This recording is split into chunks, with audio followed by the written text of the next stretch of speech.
Hemen bu arada Kızılay Genel Başkanı Kerem Kınık'ın da bir açıklaması var. Zeytin Dalı operasyonu sürecinde Suriye içerisindeki sivillere yönelik çok boyutlu insani destek ve koruma sağlamak amacıyla Kızılay ekiplerimiz AFAD'la koordineli olarak gerekli tedbirleri almaktadır. Kesintisiz ve ayrım gözetmeksizin insani desteğimiz sürecek dedi. Kızılay Genel Başkanı Kerem Kınık az önce yapmış olduğu açıklamada, bu notu da paylaşmış olalım.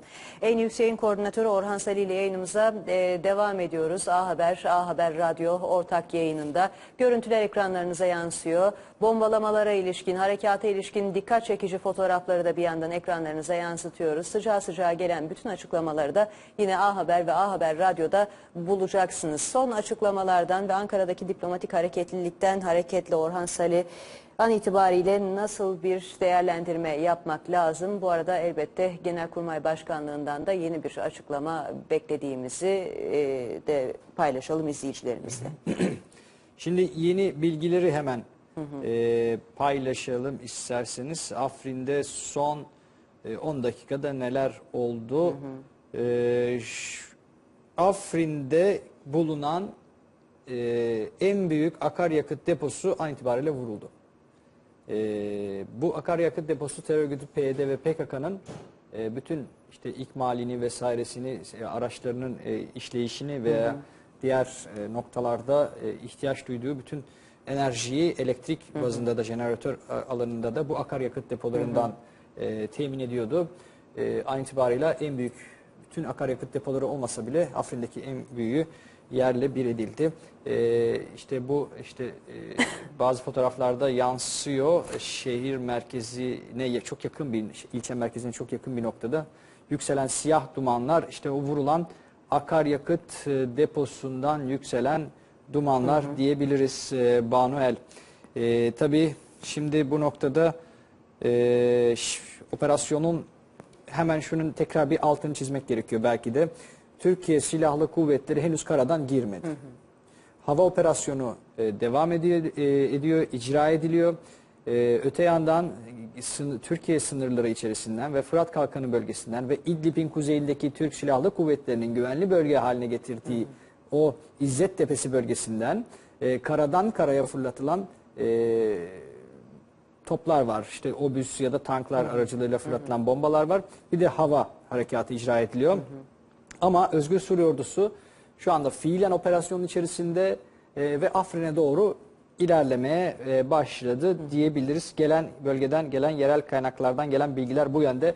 Türk Silahlı Kuvvetleri'nin de karadan bu operasyona destek vermesinin an meselesi olduğunu söylüyor bölgedeki yerel kaynaklar. Peki bu Özgür Suriye Ordusu'nun gücü ne? Bazı izleyicilerimiz bunu merak ediyor olabilir.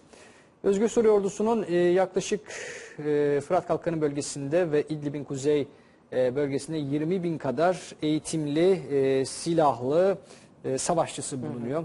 Özellikle bu 20.000 kişi, Özgür Suriye Ordusu'na bağlı 20.000 kişi Fırat Kalkanı bölgesinde son 1,5 yıldır, son 1 yıldır ciddi bir eğitimden geçiriliyor. Yani sadece işte ellerine silah tutuşturulup işte cepheye gönderilen kişilerden bahsetmiyoruz. Fırat Kalkanı bölgesinde gerçekten eğitilen ve gerçek manada donatılan savaşçılardan bahsediyoruz.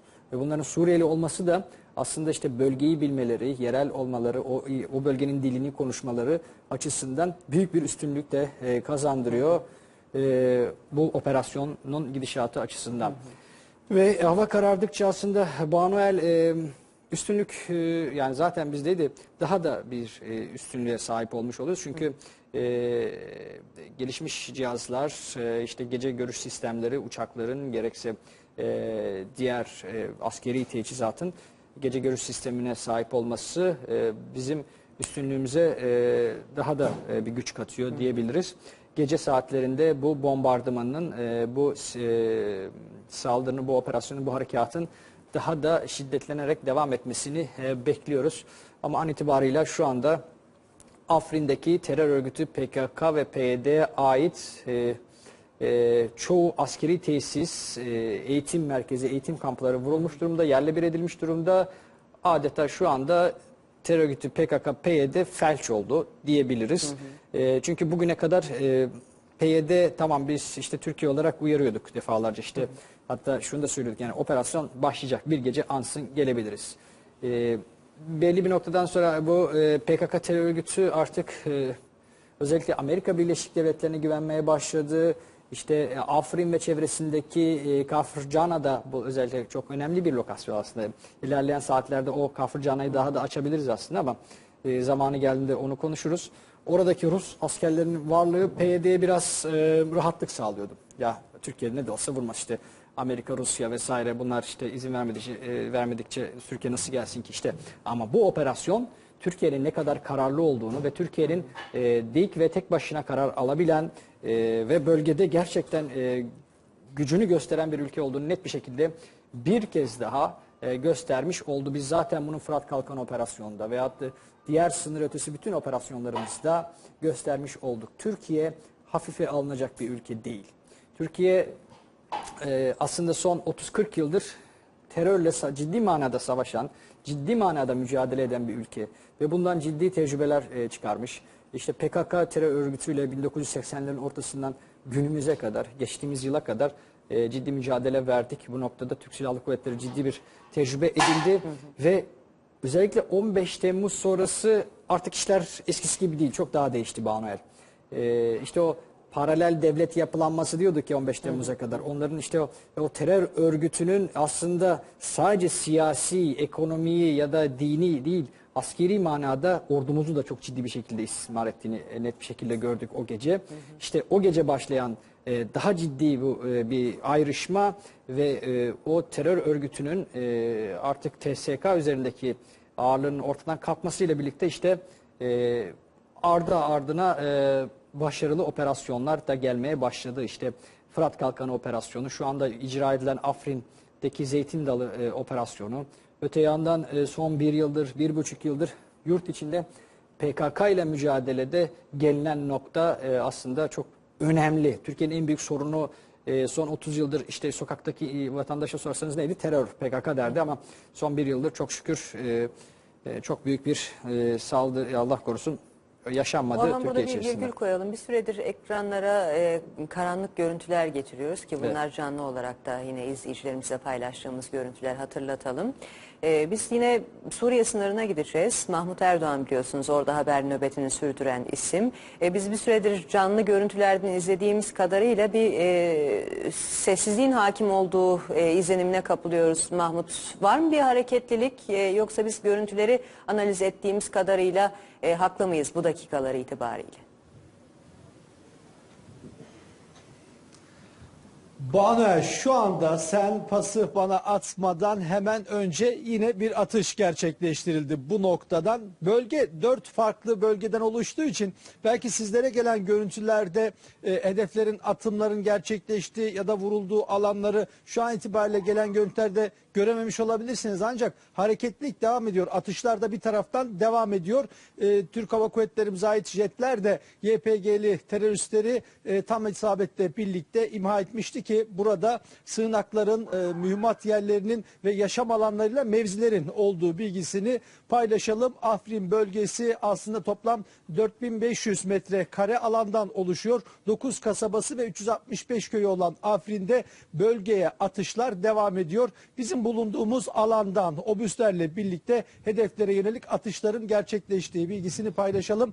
Afrin'deki YPG'li teröristlere karşı Zeytin Dalı operasyonu tüm kararlılığıyla birlikte devam ediyor ki Mehmetçik hudutta, gözleri hedefte, elleri tetikte. Zaman zaman bizim bulunduğumuz bölgeden makinalı silahlarla da silah seslerinin bulunduğumuz alana geldiği bilgisini paylaşmış olalım. Sadece obüslerle değil, muhtemeldir ki Mehmetçiğimiz hudut karakollarından termik kameralarla birlikte baktıkları ve hareket tespit ettikleri hedefler yönünde bir taraftan obüsler ateş ederken diğer taraftan da muhtemelen uzun namlulu silahlarla birlikte bu atışlar gerçekleşiyor. Çünkü zaman zaman buraya 3'er 5'er el atış seslerinin geldiğini söyleyelim. Jetlerimiz Diyarbakır 8. Ana Jet Üst Komutanlığından havalanmıştı ve havalanan jet şu anda bir atış daha gerçekleşti. Banu Er, eğer yayına geliyor mu bilmiyorum. bulunduğumuz alanın güney kısmında arka tarafta obüsler tarafından bu atışlar yapılıyor ve bizim bulunduğumuz alan aslında Afrin'e tam 22 kilometre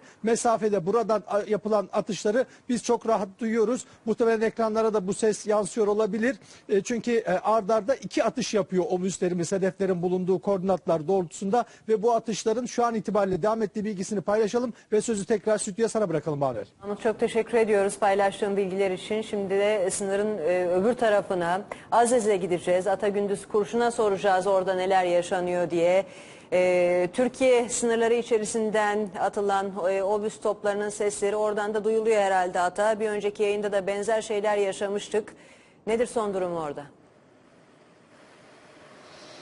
Evet, o topçu atışının sesi buradan duyuluyor Baunuel. Bir önceki yayınımızda o havadaki hareketle bakmıştım.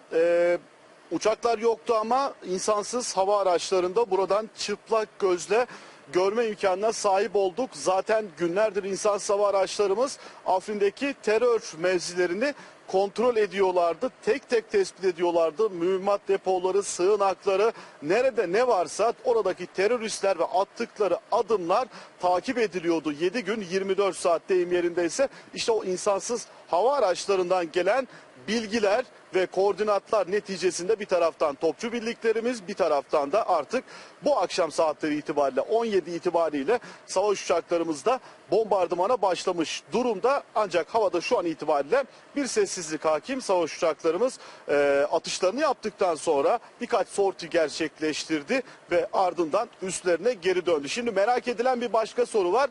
Afrin'e kara harekatı ne zaman başlayacak? Özel kuvvetlerimizin de bölgede olduğunu biliyoruz ancak şu ana kadar herhangi bir geçiş gerçekleşmedi. ÖSO'lu muhalifler de dünden bu yana Afrin cephe hattına gidişlerini sürdürüyorlar. Dün sabah saatlerinde başlamıştı. Mühimmatlarıyla, silahlarıyla, araçlarıyla, gereçleriyle ve yüzlerce kişiden oluşan gruplar halinde Afrin cephe hattına doğru gitmeye başlamışlardı. O sevkiyat bugün de sürdü ve bir sıcak bilgi verelim. An itibariyle de Azez-Mare hattında görev yapacak olan Özgür Suriye ordusunun komutanları toplantı halinde. Yani Azez'le Mare'den Afrin'e yönelik kara harekatına katılacak olan birliklerin komutanları an itibariyle Azez'de toplantı halinde. Topçu birliklerimiz vuruyor. Havadan artık operasyon başladı. Karadan da operasyonun başlamasının an meselesi olduğunu söyleyebiliriz. O gece bu gece mi yoksa yarın gece mi onu da bilemiyoruz. Ancak biz sınırın Suriye tarafında cephe hattında gelişmeleri takip etmeyi sürdürüyoruz. Şayet sıcak gelişmeleri oldukça da aktarmaya devam edeceğiz Baunuel. Evet, Atagündüz Kurşun'a da teşekkür ederim.